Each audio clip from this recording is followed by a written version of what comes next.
Okay, so we're going to talk here about links, and this is something you probably had a lot of familiarity with, is looking at websites and noticing that when you hover over a link, it changes, the color changes, or maybe the underlining changes on it. You can see here that when I hover over my print assignment and sample code, the color changes from black to red to let me know that I've done it. Also over here, you can see, you're not going to be able to see that. Over here, you can see that there's that my color of my navigation bar changes when I hover over it. So these are some of the things that we're going to be going over right here in this lesson, is how to affect a link by hovering over it or clicking on it or whatnot. So some key things that we want to get, and I'm going to flip over to the review lesson and say that these are the different, this is a place where we can do what's called a sub-property of a link. So we can take a link like A and put this colon, and that lets us know that we can specify the different state of that link. So it's not just like text or a paragraph. This is something that can change, and the different states of a link are its normal state, which is A colon link, and then if it's been visited in the past, it can be shown separately, so A colon visited. Hover is the one that we use most often. A colon hover is what happens when a link mouses over it. And then A colon active is at the moment it's clicked, what happens.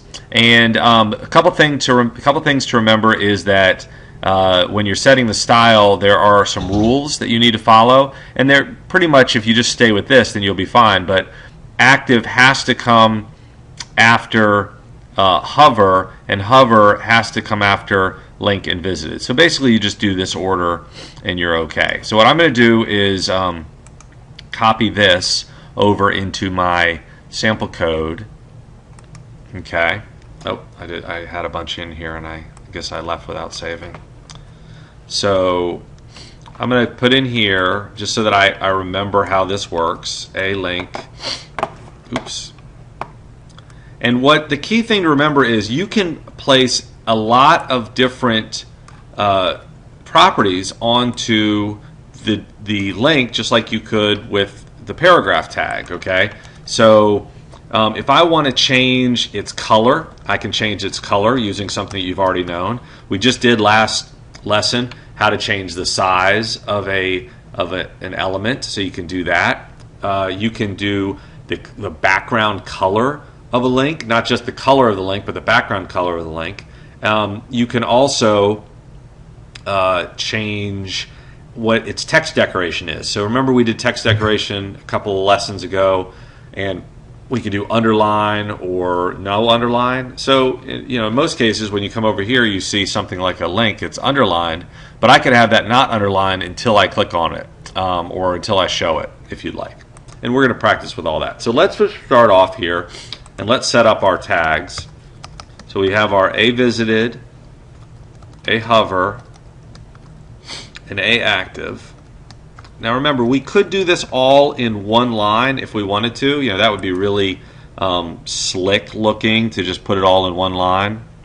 But if we're doing multiple properties, then we might want to have it in two lines. So I'll put this one in one line. A link, we're going to change the color of a link based on if you're hovering over it or whether it's been visited. So we want to say color equals blue.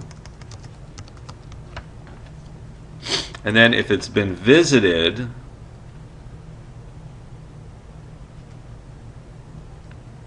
then I want the color to be black. And if I'm hovering over it, then I want the color to be green. And then if it's active, meaning I'm literally clicking on it, then I want the color to be red. Okay? Now, one thing that we're going to be aware of here is that we might have some problems with things that we visited in the past, because I'm basically using one link. So we might run into some problems there with our colors, but we'll see if we do. So let's put this to NFL. and I say here is a link, and I click show web page. All right, so let's see what happens here. It's black, and then it's green when I hover over it.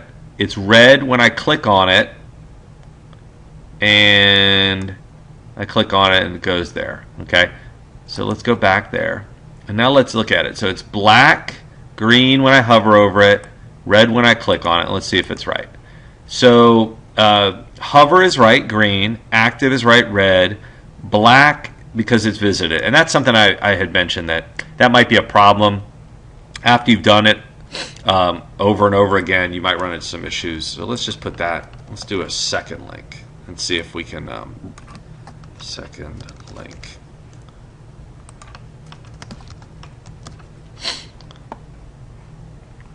Put my line break in there. All right, so second link, black, green, red. Yeah, so we're going to have some issues with our visited link because you can see here that these are both showing up as if they've already been visited.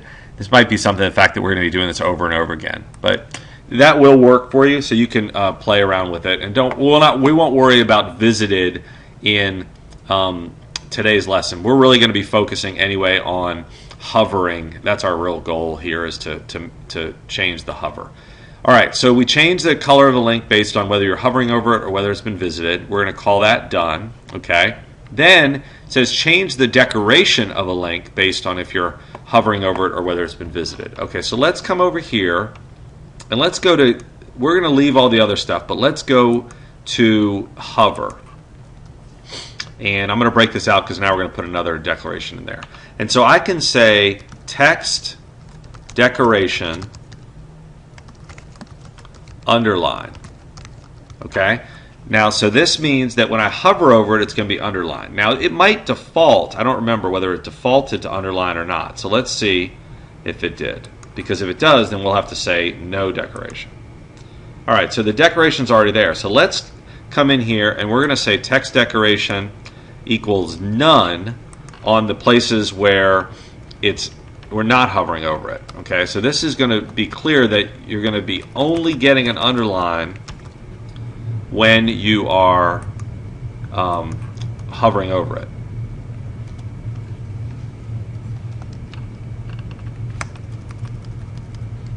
But we'll leave it there for active as well. We'll do text decoration equals underline when you're active, so that will look cool. So when we're hovering over it or clicking on it. All right?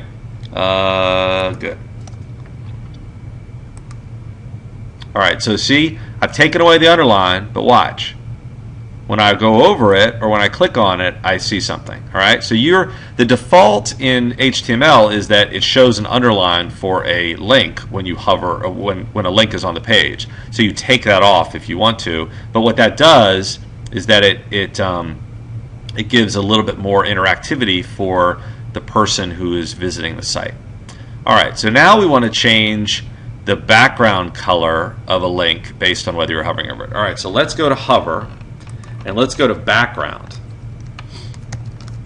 And background color. So the color is green. So what should we use as our background? Because we don't want to have it be green, it'll disappear. So let's look at our color picker over here. You can do whatever you want. I'm going to do dark khaki. See what that looks like.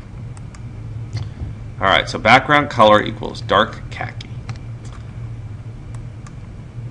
So you see here, it's completely no color, and then when I roll over it, it changes its color. Okay, and if I wanted to, I could let's do another color, and we'll have that be the standard one. Let's see burly wood. I like burly wood. So I'm going to go in here, and I'm going to have my default thing, background color. So when it's just a regular link, or when it's been visited, I'm going to have that be background color equals burly wood. And then it will change. Okay, so I think we've played around with the background color, and now what we're going to do is assignment number 4, or the number 4 on the assignment is change the size or font of a link based on whether you're hovering over it. And so we're just going to do the same code. Let's go to the link and let's do font size equals 20 pixels. And so that will be for that. And then let's just do one visited. We'll have the same, but then we're going to do for when we hover over it, we'll have it be 30 pixels. Okay, so let's try that out. Save work and show web page. All right, you can see that it gets bigger, right, when we do that. And so let me go over here to edit. And then the last thing we want to do is just the font, and that will be, we've already played around with all this stuff. So let's just do font family equals impact. And so you can see we're just using the different attributes, and we can change any of them based on, in this case, based on the state. Okay, hover is a state of the element, which is A. And so there aren't that many places where we have this sort of built in where it changes based on the state. But when we start doing JavaScript, you're going to have all kinds of capabilities to make things change based on user interaction. So that's really fun. So we'll do save work show web page, and you can see here that I change everything. I change the color, I change the background, I change the size, and you have the complete capability to do that. All right, and I think that will end the lesson for today.